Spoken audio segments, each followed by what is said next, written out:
El poder de Grayskull. You talking to me? Soy el Capitán Jack Sparrow.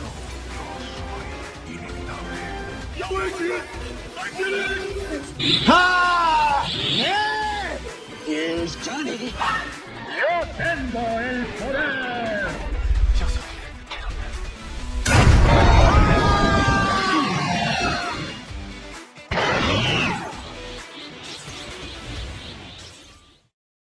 Hola, ¿qué tal, queridos amos y amas del multiverso? ¿Cómo están? Espero que se encuentren muy pero muy bien. Yo soy Rix y los doy la bienvenida a nuestro canal Rix y los amos del multiverso. Queridos amigos, apenas da inicio la temporada de estrenos, ya finalmente termina este gap que no tenemos tantos estrenos. Esta semana acaba de estrenarse la película de Russell Crowe de El Padre del Vaticano o El Papa del Vaticano, una cosa así.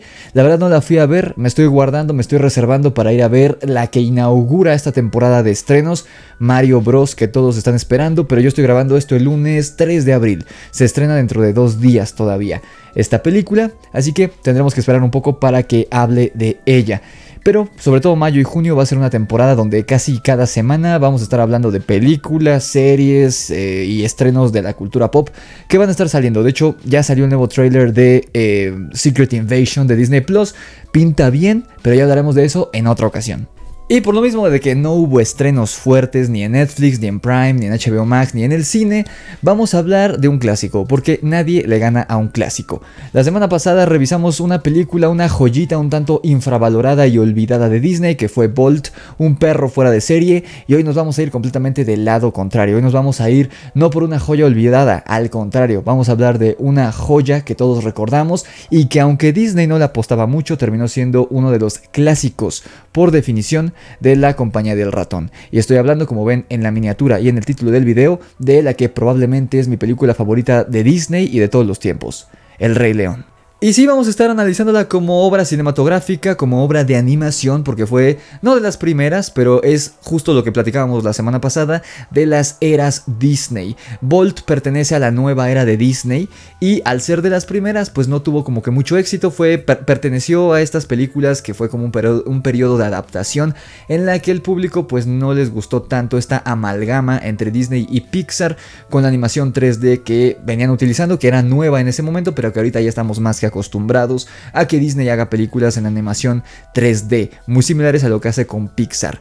Pero El Rey León pertenece a la que muchos consideramos la mejor etapa de Disney o la mejor era de Disney, que fue la era del Renacimiento, que básicamente fue la que se llevó a cabo durante los años 90, iniciando con La Sirenita en 1989 y terminando más o menos con Tarzán en 1997. Y a partir de ahí empezaría la nueva era, de la que hablaremos en otra ocasión. Esta era como experimental en la que pertenecen Lilo y Stitch, El Planeta del Tesoro, bla bla bla bla bla. Pero realmente los que consideramos clásicos y que todos amamos y adoramos sin importar la edad, pertenecen a la era del Renacimiento. La Sirenita, La Bella y la Bestia, Tarzán, Hércules y por supuesto la que en mi opinión es la reina de todas, El Rey León. Pero no solo voy a comentar los logros que tiene cinematográficamente hablando, es decir, hablando de guión, de actuación, de banda sonora, que son los elementos más fuertes de la película, sino de el mensaje chingoncísimo que tiene El Rey León, porque es un mensaje muy diferente al que Disney solía tocar en aquella época. Todas las películas de la era del Renacimiento tienen el mismo mensaje, y El Rey León pareciera que es la misma historia que Hércules, que Tarzán, que La Sirenita, un personaje joven que se está buscando a sí mismo en el mundo y tiene un objetivo, pero realmente El Rey León va mucho más allá de eso. El Rey León no trata sobre Simba buscando un objetivo, sino de algo mucho, mucho, mucho más profundo que Disney debería estar tocando en películas actuales y que al contrario está haciendo lo opuesto, y eso va a afectar mucho a los niños que están creciendo con estas películas de Disney, porque quieran o no, aunque se supone que no debería ser así, la televisión y el cine sí termina aleccionando a las personas, porque a fin de cuentas el arte es un reflejo de la sociedad y pues tristemente estamos viviendo los tiempos de la generación de cristal. Pero vamos a empezar ya a hablar de lleno con El Rey León.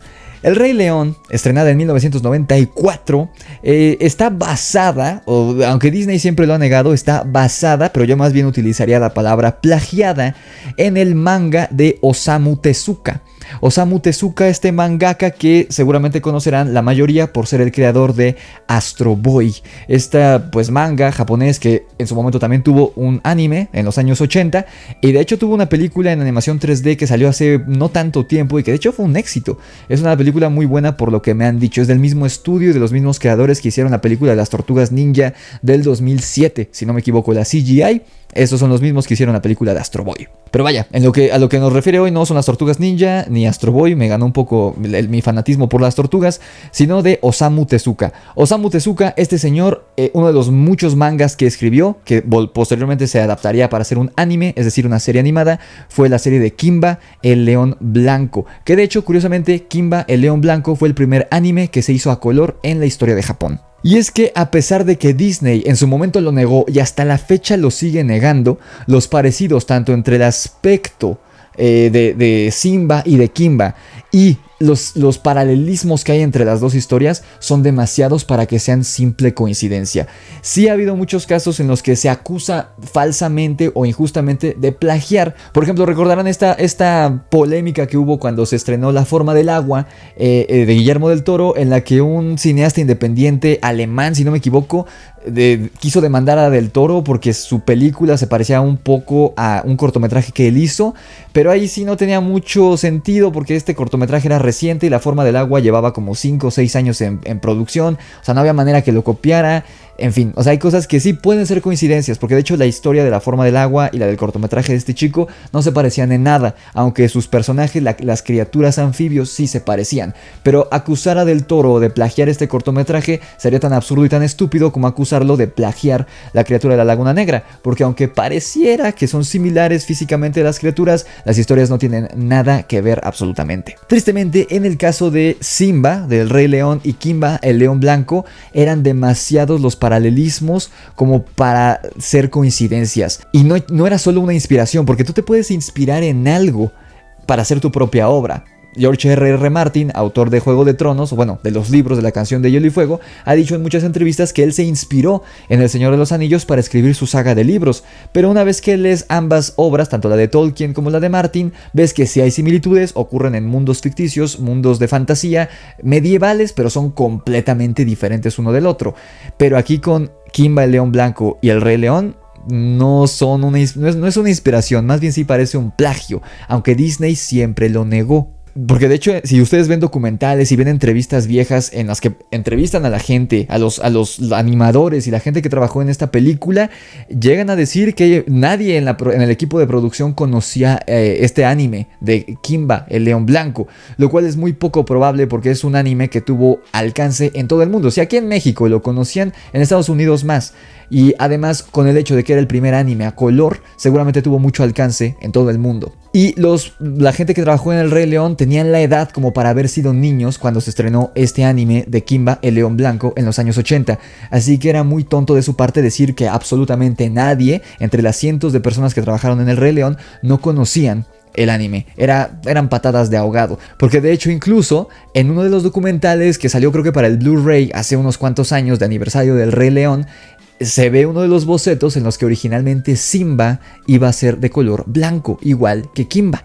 Y te digo, aunque Disney siempre va a negar que se inspiraron siquiera en Kimba, el León Blanco, para hacer el Rey León, sí debió haber algún problema legal que los medios no cubrieron, porque finalmente Disney siempre ha sido dueño de muchos medios de comunicación en Estados Unidos y en el mundo, así que quizá nosotros no lo supimos, pero sí debió haber habido algún conflicto legal entre Disney y este mangaka japonés, porque si se fijan, las secuelas y la serie secuela que tuvo El Rey León ya no tuvieron a Simba como protagonista. El Rey León durante muchos años fue la película más taquillera de Disney hasta que Frozen le quitó el trono hasta el 2013, o sea, durante más de 10 años El Rey León fue la película más taquillera de Disney. Obviamente iban a hacer secuelas y está El Rey León 2, El Reino de Simba, y El Rey León 3, Hakuna Matata, además de la serie de Timón y Pumba y la serie de La Guardia de León. Sin embargo, de estas historias ninguna tiene como protagonista a Simba. La segunda película tiene como protagonista a su hija.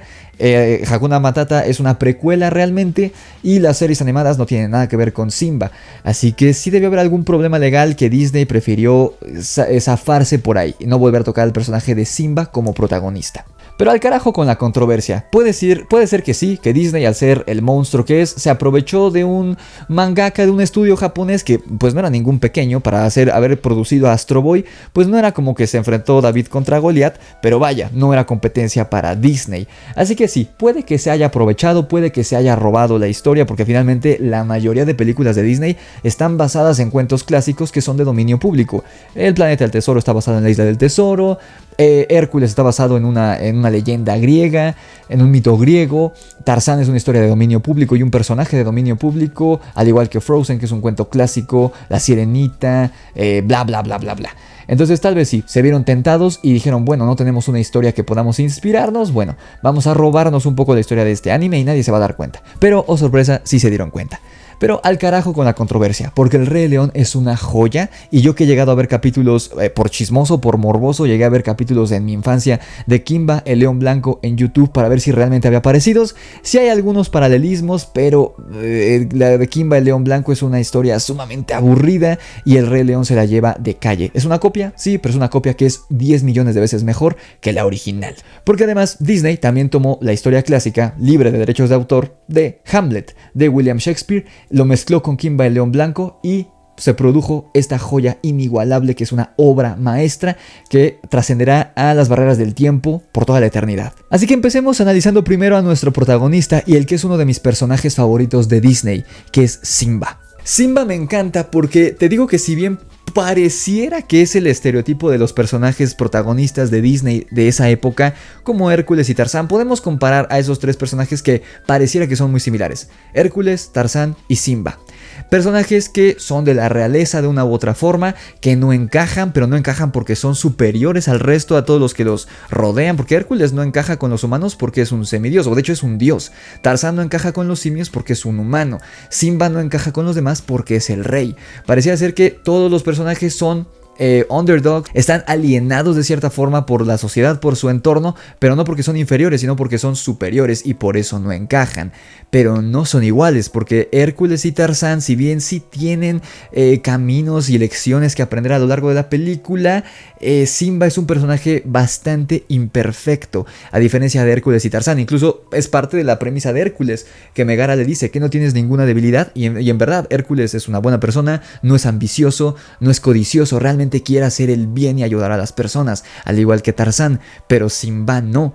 Simba es un personaje inmaduro, es un personaje egoísta, y no solamente cuando es cachorro, sino una vez que ocurre lo de Mufasa y él muere y se va con Timón y Pumba, sigue siendo egoísta. De hecho es parte del conflicto con Nala antes de que Simba regrese a enfrentar a Scar, que toda su vida, desde que es un cachorro hasta que ya es adulto y Mufasa se murió, Simba sigue siendo inmaduro y egoísta. También es nihilista, no le importa el equilibrio del reino, a diferencia de Mufasa, que es la lección que intenta enseñarle al inicio de la película, y es lo que vamos a ver más adelante, que hay demasiados paralelismos entre Simba y entre Scar.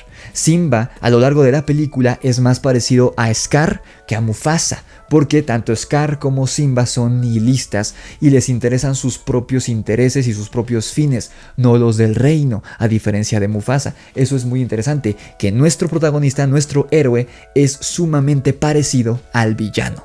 Porque además Simba es un personaje mimado porque es un príncipe. Que por ejemplo Hércules, si lo vemos de esa manera, también es un príncipe. Y podría haber sido un borracho de poder por ser un dios entre hombres una vez que se entera que es un dios, una vez que se entera que es hijo de Zeus. Y además él siempre tuvo la fuerza sobrehumana, así que pudo haber sido un personaje similar a Simba. Y no es así. Hércules siempre fue un personaje pues que veía por el bien de la gente, de sus papás adoptivos, de la gente en general. Y convertirse en un héroe más bien es un entrenamiento físico más que espiritual y mental. Simba no. Simba, como es un príncipe mimado, tiene el síndrome del emperador, y de hecho es gracias a estas estupideces que hace, a estas niñerías que hace, que casi mata a Nala y que termina matando a Mufasa, porque ese es un mensaje que queda muy claro en la película. Puede que Simba no haya matado a Mufasa, el que lo mató fue Scar, pero Simba sí tuvo la culpa por haber estado en ese lugar, por haberle hecho caso a Scar, por no obedecer a su padre, incluso después de que ya la había cagado una vez en el pasado. Eso es lo genial del personaje de Simba, que es uno de los personajes más imperfectos que Disney ha hecho. perfectamente imperfectos, porque es genial ver su camino, su camino del héroe y el trayecto que lleva a cabo para dejar de ser Scar y convertirse en Mufasa al final de la película. Por lo mismo de que Simba a lo largo de toda la cinta es un personaje egoísta, mimado y nihilista, es un peligro para el reino. Por eso te digo que tiene más paralelismos con Scar que con Mufasa. Realmente Scar y Simba son el mismo personaje, solo que Scar tiene mucho rencor y mucho odio dentro de sí porque lleva esperando ser el rey mucho más tiempo que Simba.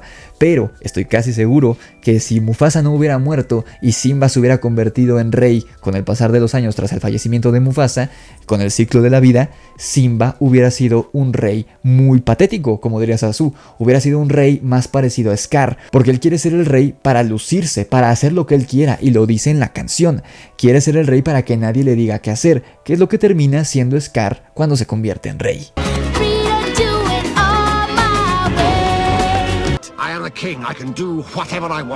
No tiene ni el cerebro ni el corazón de un rey, porque Simba tampoco es muy inteligente que digamos. La que es la voz de la razón cuando son niños es Nala, y cuando Simba crece y se va con Timón y Pumba, no hay quien lo guíe, no hay una voz de la razón, porque Timón y Pumba son desobligados que no tienen un propósito en la vida, y por eso él es así. Pero quien lo termina metiendo en cintura es Nala y posteriormente Rafiki. Pero Simba tampoco es muy inteligente, no es valiente, porque termina huyendo, así que no es ni valiente, ni inteligente, ni tiene buen corazón, a diferencia de Hércules o Tarzán, por ejemplo. Así que Simba es un personaje que tiene todas las de perder. Tiene, igual que Mufasa, la fuerza bruta, pero a lo largo de la película no tiene ni corazón, ni cerebro, ni valor. Te repito, es muy parecido a Scar, y estos paralelismos que hay entre ambos los quiero tocar más adelante cuando analicemos a Scar, porque en verdad me parece genial.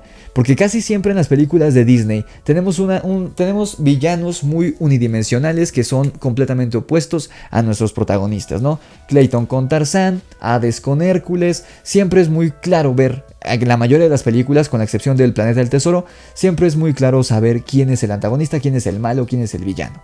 En El Rey León, aunque sí es claro que Scar es el villano, hay demasiados paralelismos entre el héroe y el villano, y eso se me hace maravilloso, porque Simba tiene dos opciones a lo largo de la película: o convertirse en Scar o convertirse en Timón y Pumba.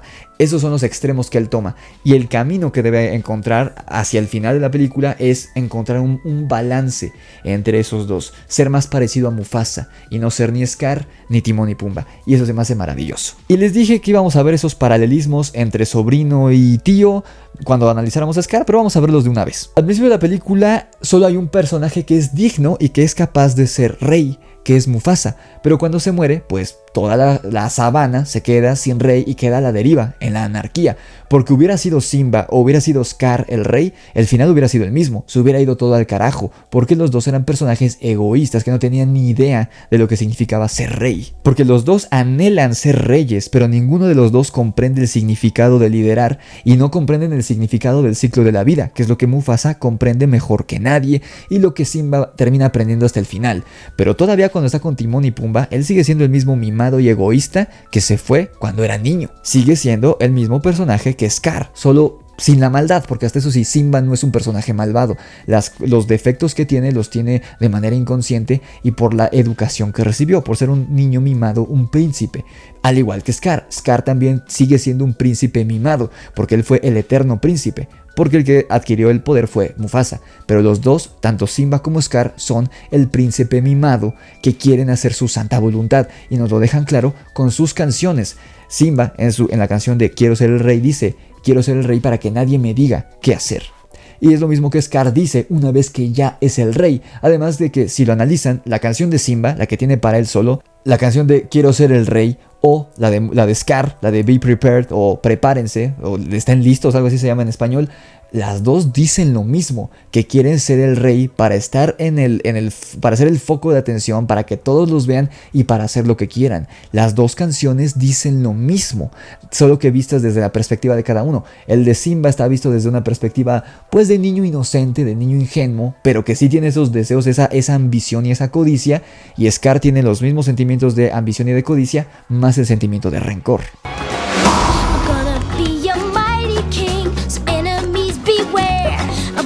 Be the main event like no king was before.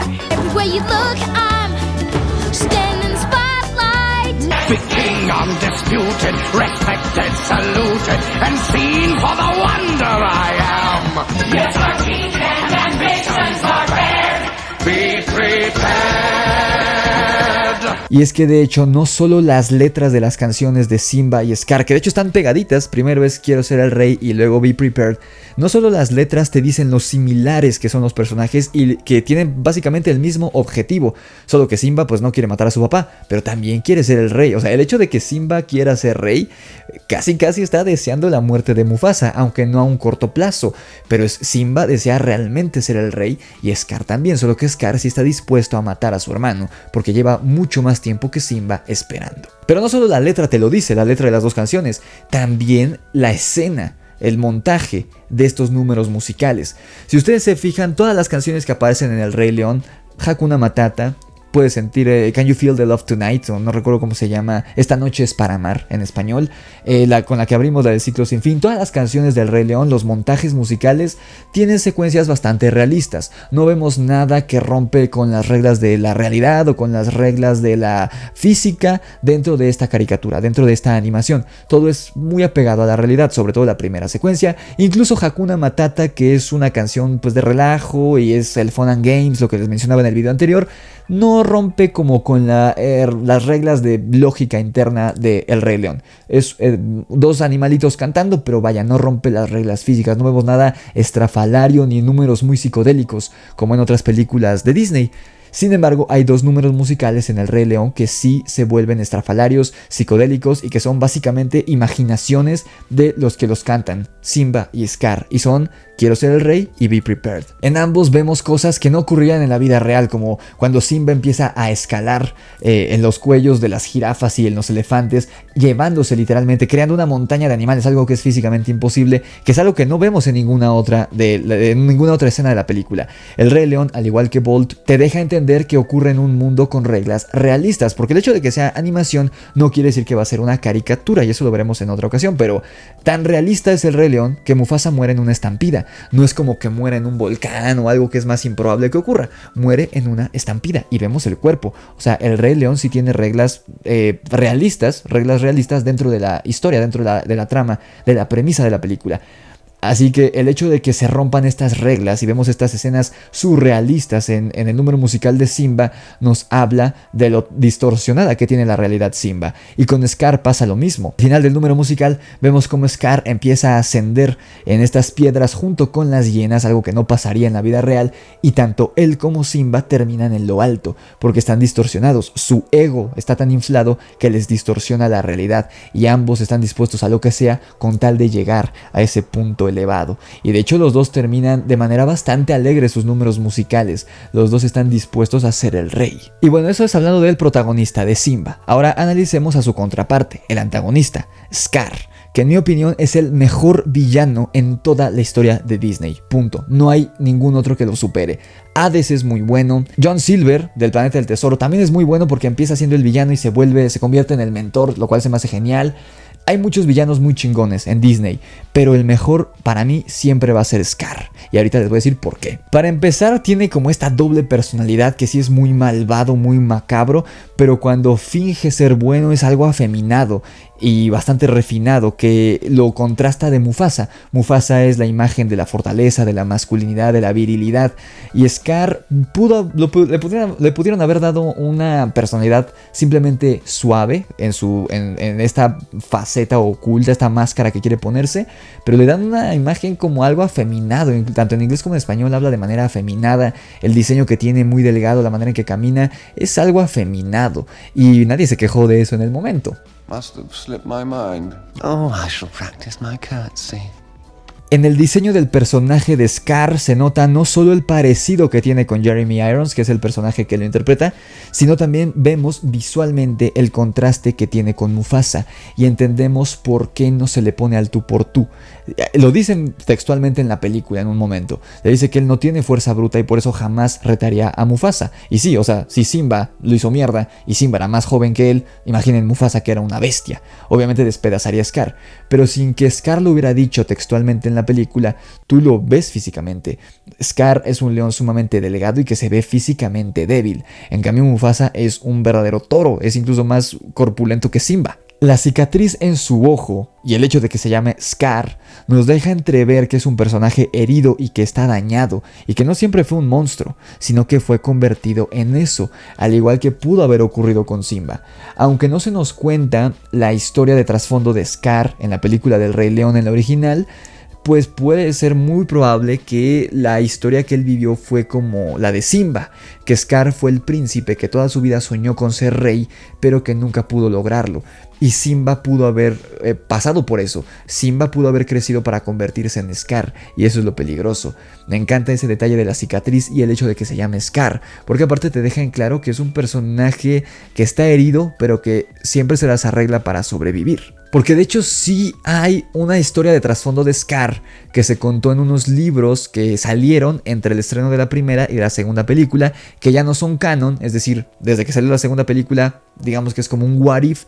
Estos libros que son muy interesantes, yo los llegué a encontrar en internet hace muchos años y pienso contar esa historia aquí algún día en el canal como datos curiosos, que es donde se cuenta la historia del hijo de Simba, que nació antes que Kiara, la que sale en el Rey León 2, y que la mató Cira. Ahí se cuenta toda esa historia. Y en estos libros no canon se cuenta la historia de Scar y de Mufasa cuando eran niños. Y Scar de hecho sí era como más lindo, era como una mejor persona que Mufasa cuando eran cachorros. Era muy delicado, muy suave. Y su papá lo trataba mal porque su papá quería que fuera fuerte, quería que fuera masculino como Mufasa. Y pues lo trataba mal, porque quería que fuera algo que no era. La que trataba bien a Scar era su madre. Porque de hecho el nombre de Scar no es Scar, creo que se llamaba Taka. Y le ponen Scar porque se pelea con unos bisontes o algo así. Y ellos son los que le ocasionan la cicatriz en el ojo. Y también siendo cachorro, como no encuentra su lugar Scar con su familia en su casa, se hace amigo de las hienas que vemos en la película desde que es un cachorro. Así que como ves, esta historia no canon de trasfondo de Scar es muy parecida a la historia de Simba. Pero sin duda, la mayor arma de Scar es su cerebro y su labia, su manera de hacer estrategia, porque si bien no es tan fuerte como Mufasa y no se le puede poner al tú por tú, planea todo para hacerse con el trono. Y de hecho, la razón principal por la que para mí Scar es el mejor villano de Disney es porque es el único villano de Disney que sí gana. Porque, por ejemplo, en La Sirenita, Úrsula parece que ganó durante unos minutos, pero lo mata a Eric. Y realmente los villanos de Disney siempre pierden porque pues es Disney. Pero Scar sí gana. Él mata a Mufasa, cree que mató a Simba, y durante varios años él es el rey. Es el único personaje de Disney, el único villano de Disney que gana. Digo, al final termina perdiendo, pero ganó durante mucho tiempo. Simplemente por eso se me hace un villano genial. Y bueno, ni qué decir de la escena en la que el mismo Scar mata a Mufasa, que de hecho, como dato curioso, en la película de Hércules, que salió unos cuantos años después del Rey León, si han leído sobre mitología griega, Hades y Zeus son hermanos, pero en la película de Disney no lo son, y el hecho de que no son hermanos Zeus y Hades, o al menos nunca se dice textualmente en la película de Disney de Hércules, es porque los creadores no querían que pareciera una copia del Rey León. Entonces por eso en la película de Hércules nunca se menciona que Zeus y Hades son hermanos, porque Hades, al igual que Scar, es el hermano menor envidioso que quiere matar al hermano mayor para quedarse con el trono. Y finalmente sería el sobrino el que termina derrotándolo, al igual que en el Rey León. Por eso quitaron ese elemento de la historia. Pero vaya, eso era simplemente un dato curioso, porque el hecho de ver al villano matando a su propio hermano a sangre fría es simplemente abominable, pero es genial. Y bueno, con la muerte de Mufasa, una de las escenas que traumó a más niños a lo largo de la historia, pues damos inicio con el segundo acto de la película, y es aquí donde se nos introduce al dúo más icónico en la historia de Disney, incluso más icónico diría yo que R2-D2 y C-3PO, y más icónico que Rocket Raccoon y Groot para generaciones más actuales. Y estoy hablando de Timón y Pumba, que por donde se les vea a estos dos, si los hicieran hoy en día, habrían sido personajes sumamente controversiales. Y es que pueden ser vistos desde dos puntos de vista, o de hecho de varios puntos de vista, y todos son igual de controversiales. El primero es que Timón y Pumba son una pareja gay, que de hecho se nos explicaría ya muchos años después con la tercera película, que son amigos, que eran dos alienados, dos underdogs, dos rechazados por la sociedad, que se hacen amigos a pesar de pertenecer a especies diferentes, Timón y Pumba. Pero al menos en la primera película sí podría ser como la alegoría, la analogía de que es una pareja homosexual que adoptan a este niño, a Simba. Así que desde ahí, con ciertos sectores conservadores de la audiencia, pudo haber sido mal visto en aquella época. No sé si hubo alguna controversia, pero si lo ves con cierta malicia, fuera de la imagen que un niño podría tener, claro que podrías pensar en una pareja gay que adopta a un niño que se encuentran en la calle. Por otro lado, podrías no verlo como una pareja gay, pero sí como un par de amigos desobligados que malinfluenciaron y malcriaron a un niño inocente, porque Timón y Pumba podrán ser personajes sumamente adorables que todos queremos, que todos adoramos, que cantan una de las canciones más icónicas no solo de Disney, sino de toda la historia, que es Hakuna Matata. De hecho, Hakuna Matata es mi filosofía personal. Pero si lo ves de manera objetiva, son dos desobligados, dos perdedores, dos fracasados que no tienen ni oficio ni beneficio, que son dos vagos que no hacen nada de su vida y que mal influenciaron a un niño al criarlo. Sí le salvaron la vida, pero lo convirtieron en alguien como ellos, en un vago.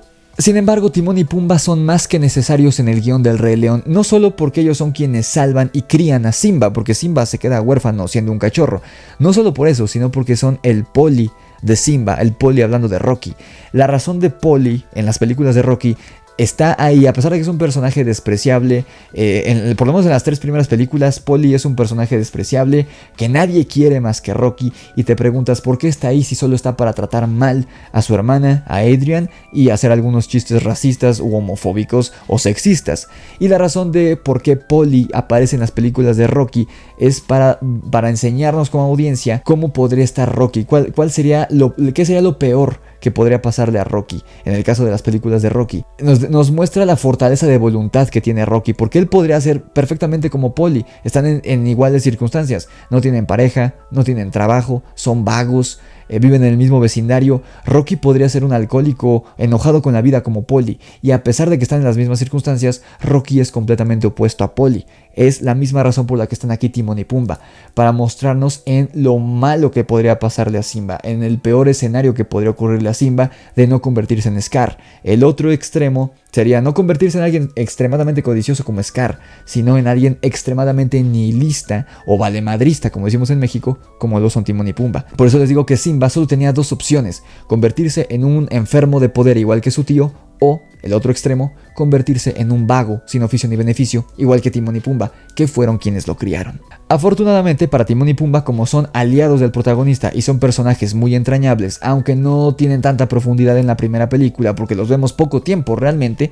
sin embargo nos encariñamos con ellos, al final se redimen y aprenden una lección sobre responsabilidad y sobre heroísmo por parte de Simba, que en la primera película no queda muy en claro. De repente llegan con Simba, cuando Nala va detrás de él, llegan con Nala y lo ayudan a recuperar la Roca del Rey en la batalla contra Scar y las hienas. Pero en la tercera película sí se muestra algo más profundo. Ahí es donde realmente Timón y Pumba adquieren profundidad de personajes, que de hecho Timón no quiere ir a ayudar a Simba. Es Pumba el que le dice vamos porque es nuestro amigo, y de hecho Pumba va solo porque al principio Timón no quiere. Timón lo termina alcanzando y es cuando vemos lo que ocurre en la primera película. Pero vaya, eso se ve hasta la tercera película, así que no cuentan esto. Esos son los personajes que más destacan en el guión del Rey León: Scar, Simba, obviamente, Timón y Pumba. Nala sí es la voz de la razón, es el llamado de regreso a la Roca del Rey, pero no es un personaje que tenga tanta presencia en la película, realmente. Tampoco la madre de Simba, tampoco Zazu. Son estos 4 personajes los que más presencia tienen: Simba, Scar, Timón y Pumba. Y de hecho hay uno más, que aunque muere al finalizar el primer acto, es un personaje que está presente ahí y que de hecho no es Nala quien trae de regreso a Simba, y tampoco es Rafiki, sino que es Mufasa. Y Mufasa es de los mejores mentores que hay en películas de Disney y en general, porque uno podría llevarse por la finta y pensar que Rafiki es el mentor de Simba, pero no lo es. Rafiki juega un papel un tanto diferente a una figura del Camino del Héroe que se conoce como el Guardián del Umbral. El Guardián del Umbral en el Camino del Héroe es quien resguarda el paso del primer acto al segundo acto. Realmente, desde mi punto de vista, los guardianes del umbral en el Rey León serían Timón y Pumba. Ellos son quienes reciben a Simba de su viejo mundo del primer acto, siendo príncipe, a su nuevo mundo, cuando se convierte en un vago. Desde mi punto de vista, desde el punto de vista frío de un análisis de guión, ellos serían los guardianes del umbral. Pero el papel que juega en la película más bien sería Rafiki. Aunque bueno, de cierta forma Rafiki es el guardián del umbral del segundo acto para pasar al tercero. Porque sin Rafiki, Simba no se reencontraría con Mufasa y por ende no volvería a enfrentar a Scar. Pero el que es el mentor de Simba, tanto en el primero y en el segundo acto, es Mufasa. Incluso la voz que Simba escucha cuando ya ganaron, cuando ya ruge y se vuelve rey, escucha la voz de Mufasa, no la de Rafiki ni la de nadie más, escucha la de su papá, bueno, la del espíritu de su papá. Recuerda Además, pues está interpretado por James Earl Jones, que más querían. Darth Vader como bueno, simplemente es genial. Y obviamente, como película, como obra cinematográfica, El Rey León tuvo muchísimos premios, ganó 2 Óscares en 1995, que fue el Óscar a Mejor Banda Sonora, que está escrita por Hans Zimmer, que seguramente muchos ubican por haber compuesto la banda sonora de la trilogía de Batman de Christopher Nolan, entre muchas otras que son geniales, y también a Mejor Canción Original, Can You Feel the Love Tonight, escrita por Elton John. Y también ganó el Globo de Oro a Mejor Película de Comedia o Musical. No se llevó el Oscar a Mejor Película Animada, porque de hecho estoy casi seguro, ahí no me estoy muy seguro, pero creo que la categoría de Mejor Película Animada la inventan, por así decirlo, cuando sale La Bella y la Bestia, que salió unos años antes, 3 años antes si no me equivoco, del Rey León. No sé por qué no se llevó a Mejor Animada el Rey León, pero bueno, tal vez ahí estoy equivocado, así que tomémoslo con pinzas ese dato. Como conclusiones de este videoanálisis, de este análisis del Rey León, les puedo decir que El Rey León es un viaje del héroe distinto, les digo, a algunos contemporáneos y al camino del héroe que solemos ver. Sobre todo si lo comparamos con otras películas de Disney, porque esta no es una historia de un personaje que busca cumplir un sueño. Hércules está buscando volver a casa, volver al Olimpo, demostrarse a sí mismo y demostrarle a los demás que es un héroe y que es digno de volver con los dioses. Tarzán quiere encontrar su lugar en el mundo y termina enamorándose en el proceso, pero no. Simba no está buscando cumplir un objetivo o un sueño.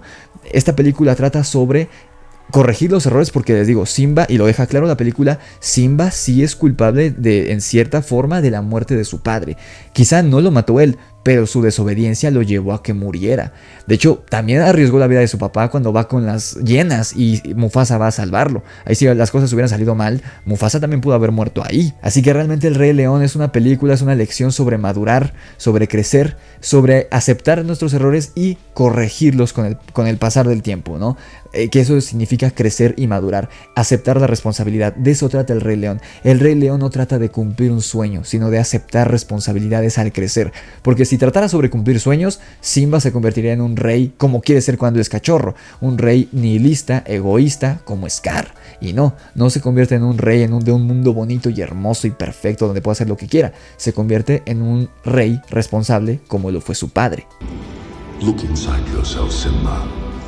You are more than what you have become. Remember who you are. You are my son and the one true king. Y como pensamiento final, que esto es mi simple opinión, es que debería haber más películas como esta hoy en día y menos películas como Soul. ¿Se acuerdan de esa película de Pixar que salió hace unos años? En diciembre, si no me equivoco, del 2020. Yo tengo muchos problemas con esa película de Soul porque creo que es un cáncer para la sociedad, sobre todo para los niños que la estén viendo siendo pequeños, ¿no? El mensaje de Soul, yo estoy muy en contra de eso. Estoy mucho más a favor de mensajes como la película del Rey León, pero eso lo hablaremos en otra ocasión. Queridos amigos, no les pregunto si han visto esta película porque seguramente han visto El Rey León, y si no lo han hecho, ¿qué diablos han hecho durante toda su vida? Vayan a verla, y no solo la primera película, vean también las secuelas porque son muy buenas a pesar de ser secuelas. Sobre todo la tercera es más comedia, pero aún así tiene momentos muy emotivos y son muy buenas las secuelas del Rey León. También la live action a muchos no les gustó, a mí sí, la disfruto, pero sobre todo El Rey León 2, El Rey León 3 y las 2 series animadas, corran a verlas porque son una joya. Y déjenme en los comentarios qué opinan de esta gran obra maestra de Disney. Si les gustó el video, queridos amigos, denle like, suscríbanse a este canal, activen la campana de notificaciones para que YouTube les avise cada vez que subo un nuevo video, y vayan a seguirme en mis redes sociales de Rix y los Amos del Multiverso. Me encuentran en Instagram, en TikTok y en Facebook. Los links están abajo en la descripción del video, así como el link para que pidan su ejemplar de mi libro, La Orden de Camazotz, que por cierto, este año, ya en unos meses, sale mi tercer libro, así que estén al pendientes. Sin más que decir, yo me despido, que la fuerza los acompañe, y nos vemos en la próxima, seguramente ya analizando la película de Mario Bros. Así que, sayonara.